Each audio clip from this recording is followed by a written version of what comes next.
कांग्रेस का राजस्थान के उदयपुर में चिंतन शिविर हुआ और इस चिंतन शिविर में रिजल्ट क्या निकला ये सब देखना चाहते थे, जानना चाहते थे।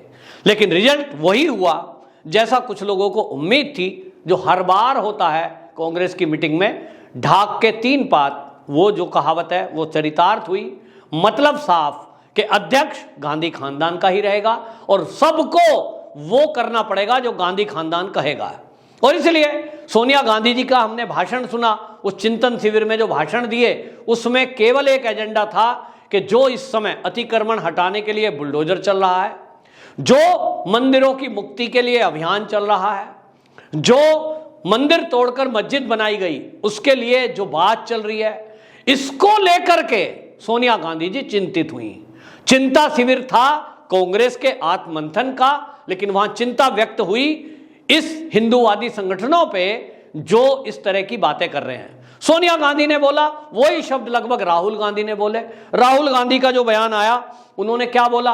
उनकी लड़ाई है, मेरी लड़ाई आरएसएस और बीजेपी की विचारधारा से है जो हिंसा और नफरत फैलाते हैं, उनके खिलाफ है। ये मेरी जिंदगी की लड़ाई है। मैं मानने को तैयार नहीं हूं कि हमारे देश में इतनी नफरत फैल सकती है। हमारे खिलाफ बड़ी शक्तियां हैं, मैं इन शक्तियों से नहीं डरता हूं। राहुल गांधी जी का यह बयान है। किसको कह रहे हैं? ये कह रहे हैं मेरी लड़ाई आरएसएस और बीजेपी के खिलाफ है। अच्छा होता राहुल गांधी अगर ये कहते मेरी लड़ाई देश विरोधी एक्टिविटी करने वालों के खिलाफ है। ये वर्ड नहीं बोला। इन्होंने बोला मेरी लड़ाई बीजेपी और आरएसएस के खिलाफ है। तो राहुल गांधी जी आपसे पूछना चाहता हूं, आपकी लड़ाई बीजेपी से हो सकती है क्योंकि बीजेपी एक राजनीतिक पार्टी है, आप कांग्रेस के सर्वे सर्वा हैं। आपकी लड़ाई बीजेपी से होना लाजमी है क्योंकि राजनीतिक पार्टी है। आपकी लड़ाई आरएसएस से क्यों है? आरएसएस की क्या विचारधारा है?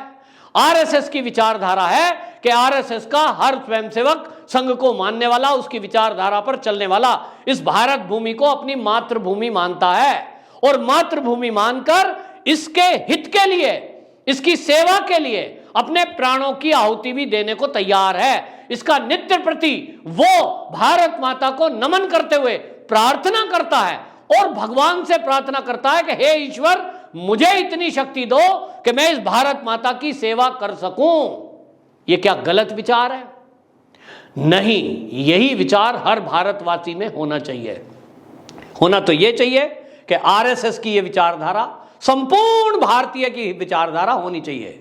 लेकिन जैसा राहुल गांधी ने बोला, राहुल गांधी अपने कांग्रेसी बंधुओं को, कार्यकर्ताओं को संदेश दे रहे हैं कि हमारी लड़ाई बीजेपी से तो है ही है लेकिन आरएसएस से भी है। और आरएसएस से नहीं कह रहे हैं, आरएसएस की विचारधारा से है। इसका मतलब यह हुआ कि जितने भी आरएसएस के कार्यकर्ता हैं उनसे तो लड़ाई है ही है कांग्रेस की। उनसे जो विचारधारा से प्रभावित हैं, जो सपोर्टर हैं, जो बीजेपी आरएसएस को अच्छा समझते हैं, कांग्रेस की लड़ाई उनसे भी है। अब आप समझिए, एक तरफ वो लोग हैं जो इस भारत भूमि को अपनी भूमि माता नहीं मानते। वो कहते हैं हम यहां रह रहे हैं, खा रहे हैं, पी रहे हैं, सो रहे हैं इस धरती पर, मरेंगे भी यहीं, लेकिन हम इसको माता नहीं मानते। ये तो जमीन का एक टुकड़ा है, इसको हम उपभोग करेंगे। मैं मां मानता हूं और दूसरा कह रहा है उपभोग करेंगे। तो राहुल गांधी मेरी विचारधारा से साथ सहमत नहीं है, मेरे दुश्मन है क्योंकि उन्होंने घोषणा कर दी मेरी लड़ाई आरएसएस की विचारधारा से है। तो भाई मेरी विचारधारा और मेरे जैसे करोड़ों लोगों की, इस देशवासियों की विचारधारा आरएसएस से मेल खाती है। आरएसएस की विचारधारा लोगों की है और वो ये कहती है भारत भूमि मेरी मां है। जब मां मानेंगे तो मां की सेवा करेंगे, तन मन धन अर्पित करेंगे। कुछ लोग इस मां को उपभोग की वस्तु समझते हैं, वो भोगेंगे, उनकी संस्कृति है। तो राहुल गांधी इस धरती को मां ना मानकर भोगने वालों के साथ खड़े हैं। इसका मतलब यही हुआ है कि वो एक विचारधारा यह है जो भारत माता को मां मानता है। राहुल गांधी कह रहे हैं इनसे मेरी लड़ाई है। और प्यार किससे है? जो उपभोग करते हैं। जो इस भारत भूमि को नुकसान पहुंचाना चाहते हैं, यहां दंगे करा रहे हैं, यहां बम ब्लास्ट करने वाले हैं, यहां सेना पर पत्थर चलाने वाले हैं, यहां टुकड़े टुकड़े गैंग है, यहां भारत माता में पीएफआई जैसा संगठन है जो यहां देश विरोधी एक्टिविटी करता है। एक शब्द राहुल गांधी ने उनके बारे में नहीं बोला। राहुल गांधी पीएफआई का नाम ना लेते, चलो ठीक है, क्योंकि कानून के दायरे में अभी उसके खिलाफ कोई शब्द नहीं बोला गया है।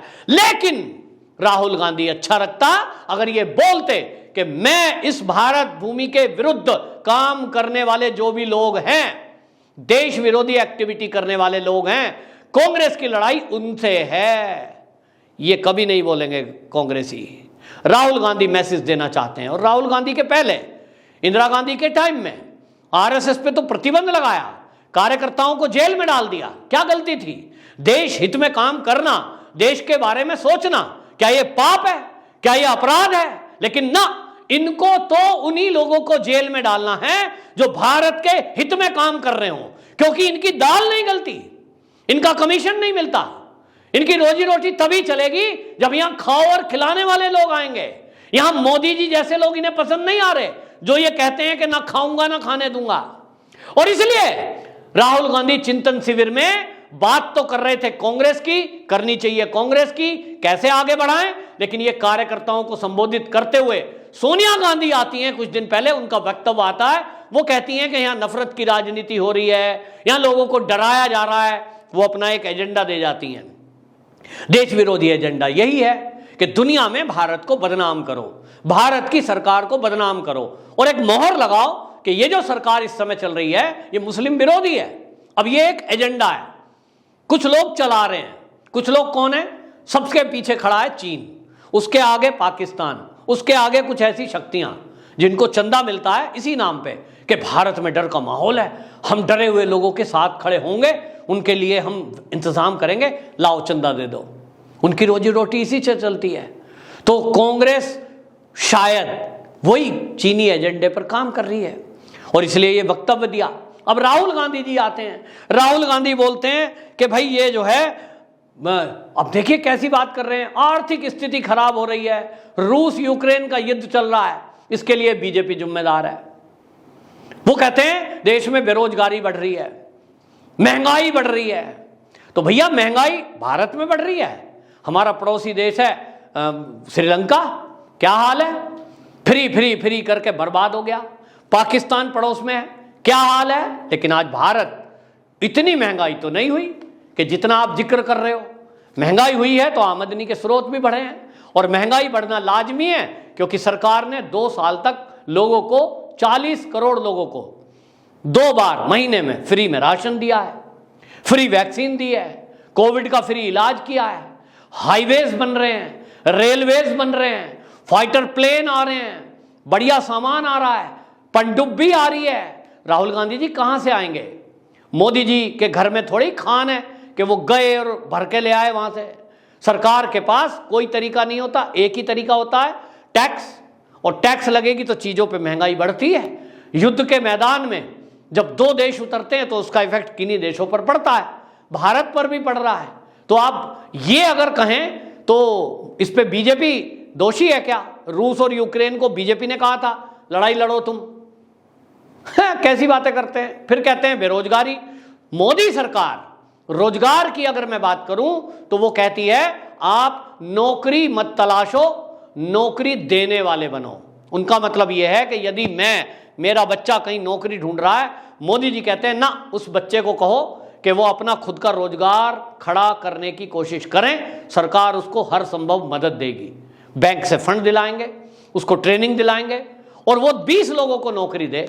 मैं ऐसे बहुत सारे लोगों को जानता हूं जो बहुत पढ़ लिख कर, अच्छी इंजीनियरिंग करके विदेशों में डॉलर में, लाखों डॉलर में सैलरी पा रहे थे। वो उस नौकरी को छोड़कर उनको लगा कि किसी देश का नौकर बनने से बढ़िया, किसी देश की आर्थिक उन्नति करने से बढ़िया अपने देश में मालिक बनेंगे। और कैसा काम किया। एक बंधु तो ऐसा है जिसको मैं जानता हूं साउथ का, उसने केवल और केवल विदेश की नौकरी छोड़कर बांस की खेती की।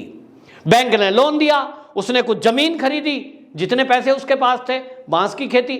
आज वो बोलता है कि साल के करोड़ों रुपए जो मैं वहां विदेश में नहीं कमा सकता था, भारत के अंदर कमा रहा हूं। एक पति पत्नी दोनों साउथ के, वो बांस के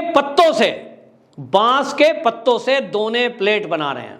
गूगल करोगे पता लग जाएगा।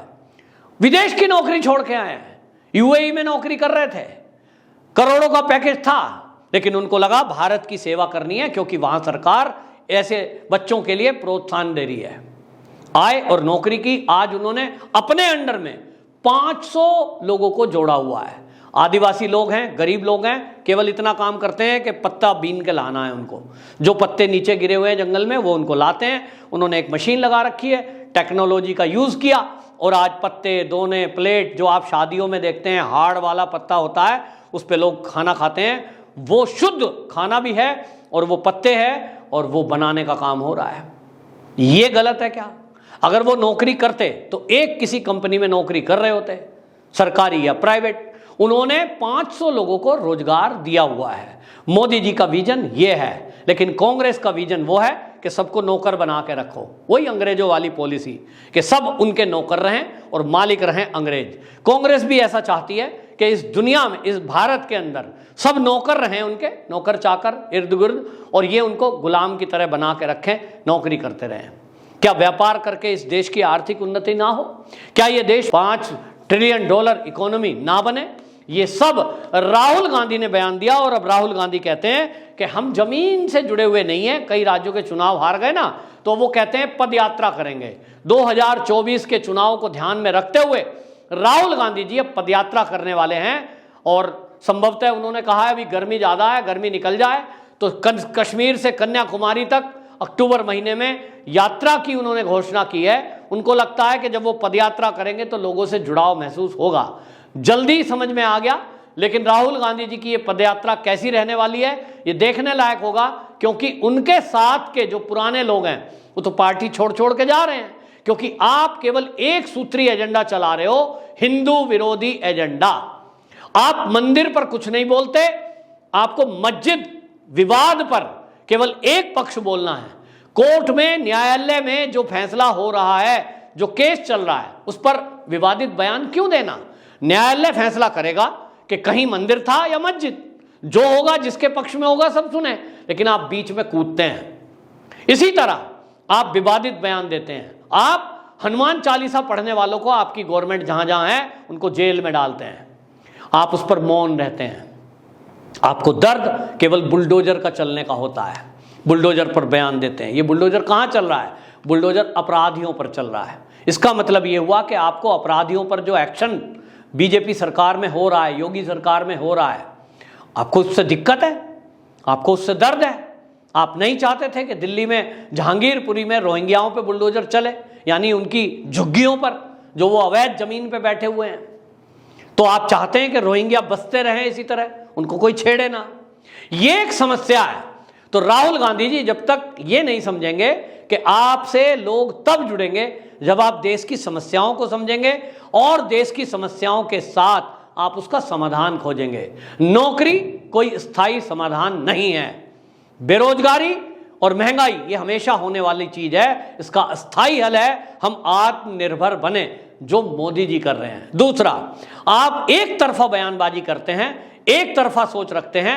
आप आरएसएस के विरोध में बयान हमेशा देते हैं। आपने खुलकर कहा कि हम आरएसएस से लड़ाई हमारी है, लेकिन आप कभी नहीं कहते कि हमारी लड़ाई कट्टरवादी ताकतों से है, कट्टरपंथी सोच वालों से है, पीएफआई जैसे संगठनों से है, रोहिंग्याओं से है।